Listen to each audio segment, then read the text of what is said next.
अस्सलाम वालेकुम स्टूडेंट। अब हम नेक्स्ट सब्जेक्ट उर्दू करेंगे। ठीक है, ये देखें, 3 हरफी अल्फाज बनाइए। बेलिबा उन्होंने दिया हुआ है। ठीक है, बेलिबा को गाइन के साथ मिलाकर जुमले अल्फाज बनाने हैं। ठीक है, कैसे आप बनाएंगे? ऐसे, बेलिबा गाइन बाग, बेलिबा पे बाप, बेलिबा ते बात, बेलिबा जे बाज, बेलिबा लाम बाल। ठीक है, यहाँ पर आप CW लिखेंगे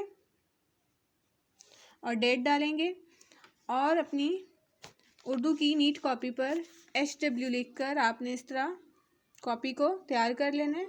3 हरफी अल्फाज बनाइए। ठीक है, बुक से देख के आपने कॉपी को ऐसे तैयार कर लेना है। आगे ऐसे डैश लगा देनी है। फिर आपने इसमें जिस तरह CW किया उसी तरह करना है। बेलिबा